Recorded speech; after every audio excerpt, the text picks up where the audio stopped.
بسم اللہ الرحمن الرحیم۔ حمد و سپاس کا سزاوار وہ ہے کہ قوت نطق کلام رکھنے والی تمام ہستیاں اس کی مداح و ثنا سے عاجز و درماندہ ہیں، جس کی نعمتوں کو شمار کرنے والے گننے سے قاصر ہیں اور جس کا حق نعمت کوشش کرنے والے نہیں ادا کر سکتے۔ وہ خدا کہ جس کی حقیقت بلند ہمتوں کے ادراک سے ماورا ہے، جس تک فکر کی گہرائیاں پہنچنے سے قاصر ہیں، جس کے صفات کی کوئی حد نہیں، نہ کوئی ایسی نعمت ہے جو صفات خداوندی کا بیان کر سکے، نہ کوئی ایسا وقت جس کا شمار ممکن ہو، نہ کوئی ایسی مدت دراز جو منتہی ہو۔ اس نے خلائق کو اپنی قدرت اور اختیار سے پیدا کیا اور ہواؤں کو اپنی رحمت اور مہربانی سے پھیلایا، اور متحرک و لرزاں زمین کو سنگھائے بزرگ پہاڑوں سے میخ خوب کیا اور مستحکم و استوار فرمایا۔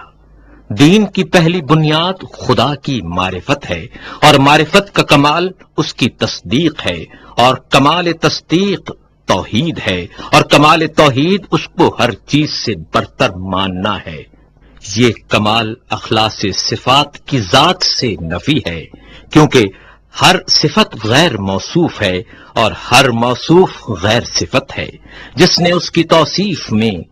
ذات کو صفت زائد سے ملایا، اس نے گویا ذات الہی میں دوئی پیدا کی، اور جس نے دوئی پیدا کی اس نے گویا اس کی ذات میں تقسیم مانی، اور جس نے ذات الہی میں تقسیم مانی وہ نادان ہے، اور جس نے نادانی کی اس نے خدا کی طرف اشارہ کیا، اور جس نے اشارہ کیا اس نے اسے محدود کر دیا،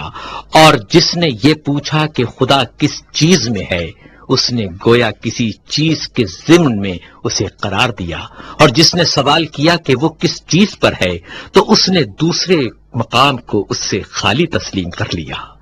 خداوند تعالی ہمیشہ سے موجود ہے مگر حادث اور نوپید نہیں۔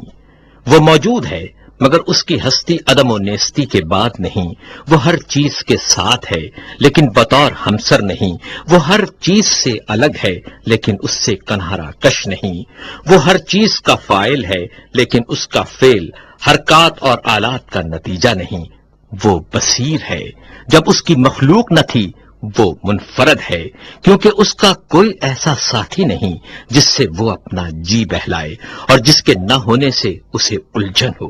اس نے دنیا کو پیدا کیا اور پہلے پہل بنایا، بغیر اس کے کہ فکر کو کام میں لاتا یا تجربے سے فائدہ اٹھاتا، اور نہ اپنے نفس میں کوئی حرکت پیدا کی، نہ پہلے سے کوئی اہتمام کیا کہ جس کے لیے بے چین ہوا ہو۔ وہ چیزوں کو ٹھیک وقت پر عدم و نیستی سے وجود کی طرف لایا اور گوناگوں چیزوں میں موافقت اور سازگاری پیدا کی، اور ہر چیز کو اس کی طبیعت اور مزاج عطا کیا، اور ان طباع کے لیے شکل و صورت معین کی۔ وہ ان کی ابتدا اور آغاز سے پہلے ان سے واقف تھا۔ اس کا علم ان کے حدود اور انتہا کو محیط تھا، ان کی حالت اور پوشیدہ کیفیت سے آشنا تھا۔ پھر خدائے بزرگ و برتر نے زمین و آسمان کے درمیان اور جوا، فضا و اطراف اور شگوفوں میں شگاف اور آسمان سے دھلی ہوئی ہوا پیدا کی۔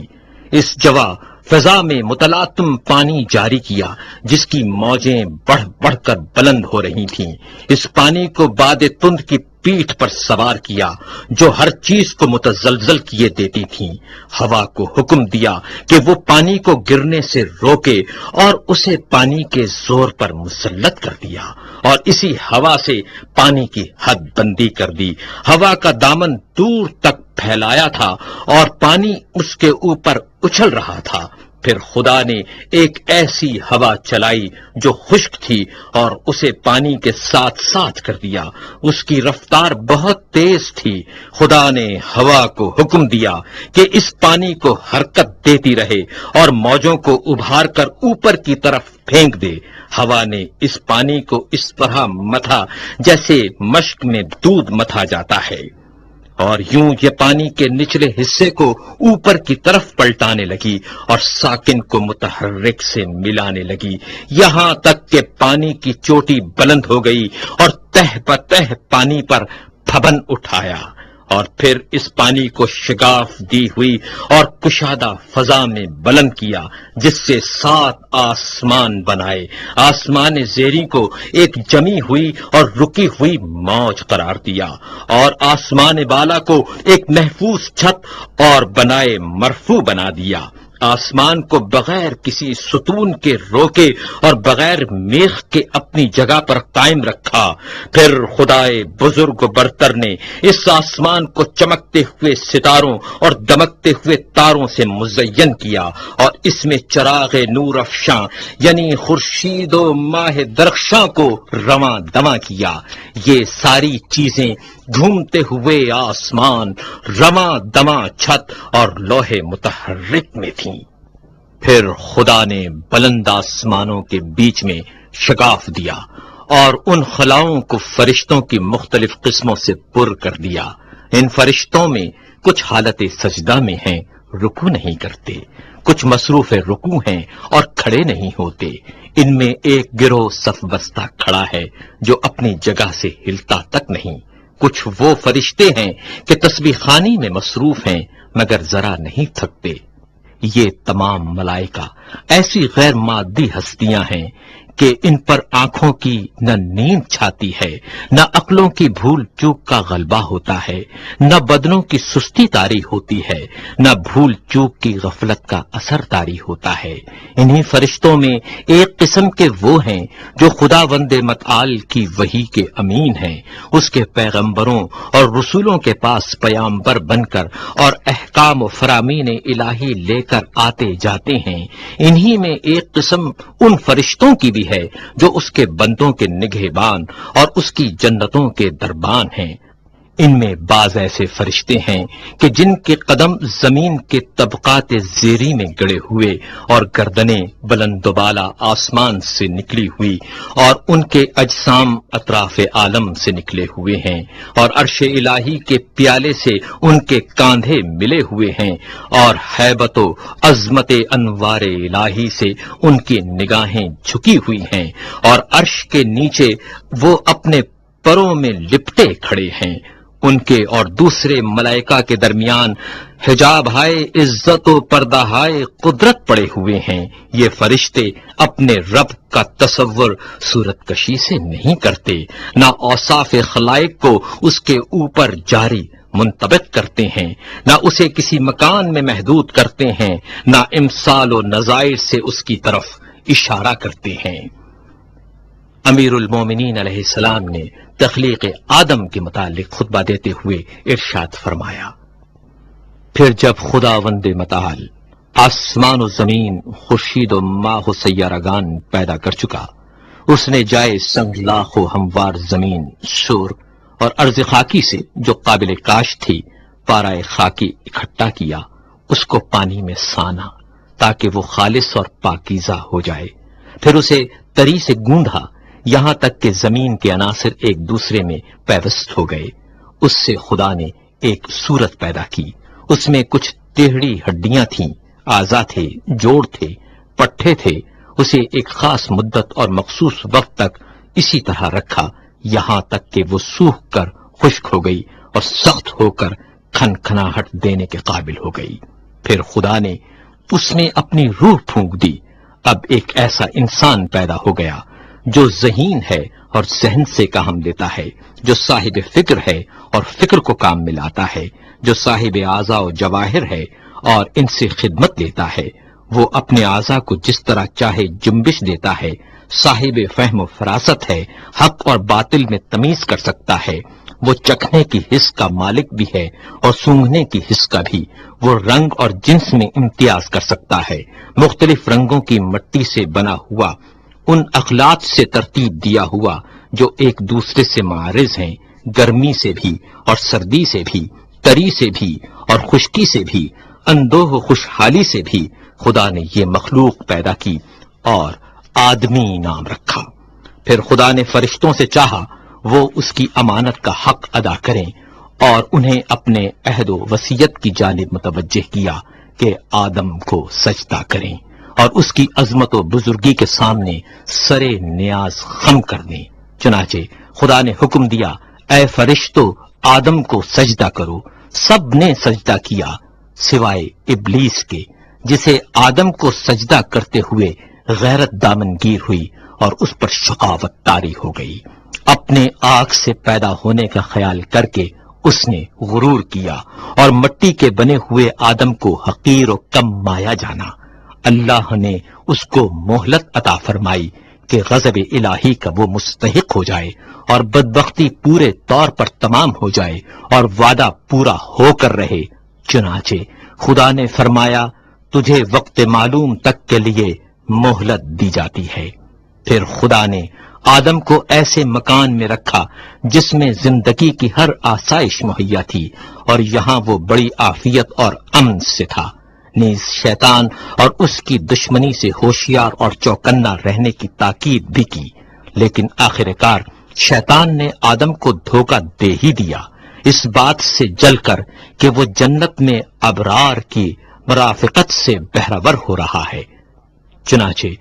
آدم نے یقین کا شک سے اور عزمیت کا کمزوری سے سودا کر لیا،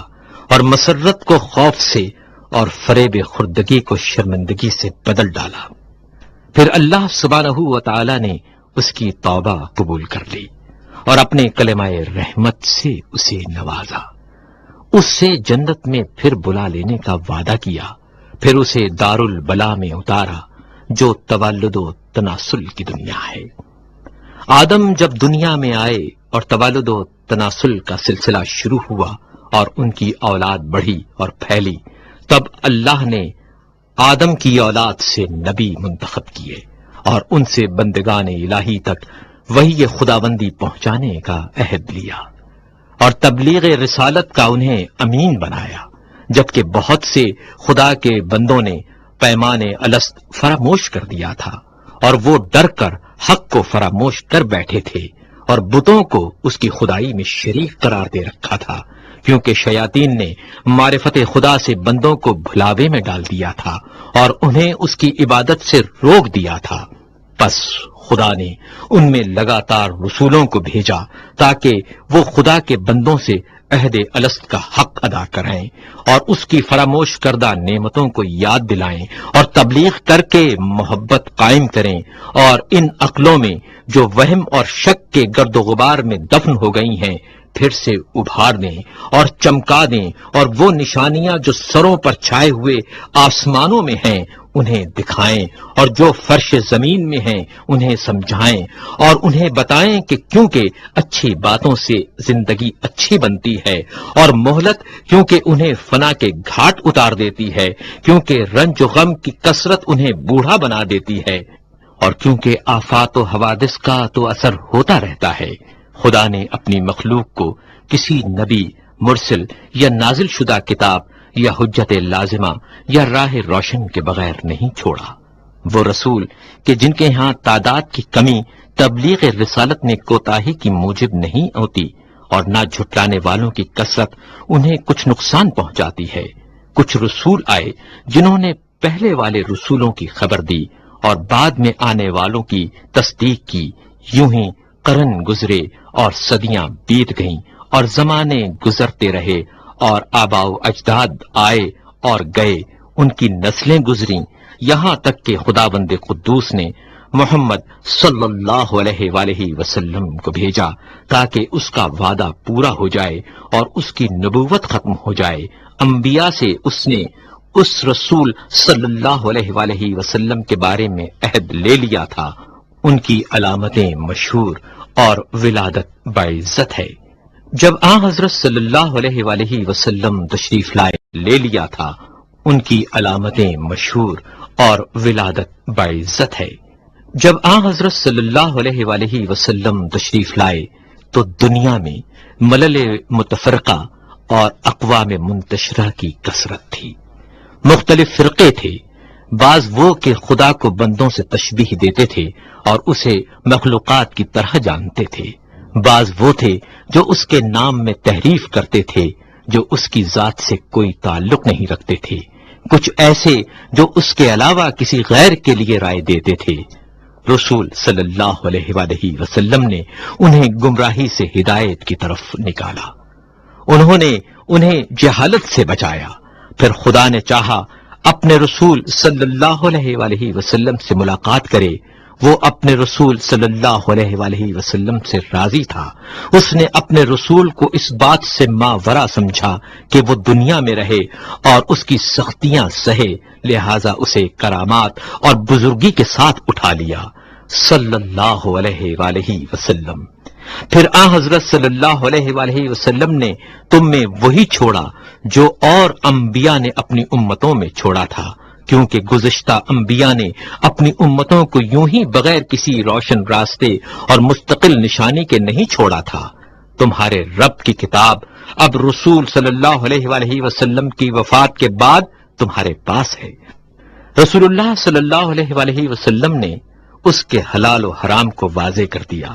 اس کے فرائض و فضائل کو، اس کے ناسخ اور منسوخ کو، اس کی رخصت اور عظمیت کو، اس کے خاص اور عام، اس کے عبر و امثال کو، اس کے مرسل اور محدود کو، اس کے حکم اور متشابہ کو اچھی طرح کھول کر بتا دیا، اس کے مجملات کی تفسیر کر دی، اس کے اسرار اور گہرائیوں کو ظاہر کر دیا۔ ان میں ایسے میثاق بھی ہیں جن کے جانے بغیر چارہ نہیں، اور ایسے بھی ہیں جن سے بندے اگر نہ واقف رہیں تو کوئی کام نہیں رکتا۔ وہ بھی بتایا جس کا فرض ہونا کتاب قرآن حکیم سے ثابت ہے، اور وہ بھی جس کا منسوخ ہونا سنت رسول سے واضح ہے۔ وہ باتیں بھی بتائیں جن کا اختیار کرنا از روئے سنت واجب ہے، اور کتاب قرآن میں اس کے ترک کرنے کی رخصت ہے، نیز یہ بھی کہ کیا چیز وقتی حیثیت سے واجب ہے مگر آئندہ زمانے میں ان کا واجب ہونا ضروری نہیں رہا۔ پھر محرمات کی تقسیم ہے، ان میں کچھ ایسے کبیرہ ہیں جن کے ارتکاب پر کتاب الہی نے جہنم کی آگ سے ڈرایا ہے، کچھ صغائر ہیں جن میں مغفرت کی امید ہے، کچھ ایسے مقامات ہیں کہ ان کا صدور مقبول بارگاہ الہی ہے، اور کچھ وہ ہیں جن میں بندے کو اختیار ہے۔ امیر المومنین علیہ السلام نے پہلے خطبے میں حج کا ذکر کرتے ہوئے ارشاد فرمایا، خدا نے تم پر اپنے گھر کعبے کا حج فرض کر دیا ہے، وہ گھر جسے دنیا بھر کے لیے قبلہ بنایا ہے۔ اس کی طرف لوگ یوں لپکتے ہیں جس طرح چوپائے گھاٹ پر ٹوٹ پڑیں، اور اس طرح شوق سے یہاں ٹوٹ کر آتے ہیں جیسے کبوتروں کی ٹکڑی۔ اس حج کو اس نے اپنی جلالت کے سامنے بندوں کی فروتنی کی پہچان قرار دیا ہے۔ اس نے اپنی مخلوق سے ان لوگوں کو چن لیا ہے جو اس کی آواز سنتے ہیں، جو اس کی دعوت پر لبیک کہتے ہیں، جو اس کے قول کی تصدیق کرتے ہیں، اور اس کے نبیوں کے مقامات پر کھڑے ہو کر ایسے دکھائی دیتے ہیں جیسے وہ ملائکہ جو عرش الہی کے طواف میں مصروف رہتے ہیں۔ یہ لوگ عبادت کے بازار سے خوب نفع کماتے ہیں اور جمع کرتے ہیں، اور اس کے وعدہ مغفرت کی طرف جلد جلد تیزی سے قدم بڑھا رہے ہیں۔ اس گھر کو خدا نے اسلام کی نشانی قرار دیا ہے، یہ پناہ لینے والوں کے لیے جائے پناہ ہے۔ اس نے حج کو فرض قرار دیا ہے اور اس کے حق کو واجب کردانا ہے، اور اس کی زیارت تم پر لازم کر دی ہے۔ چنانچہ خدائے بزرگ و برتر فرماتا ہے، اللہ کی طرف سے ان لوگوں پر حج فرض ہے جو زاد راہ رکھتے ہیں، اور جس نے انکار کیا تو خدا سارے عالم سے بے نیاز ہے۔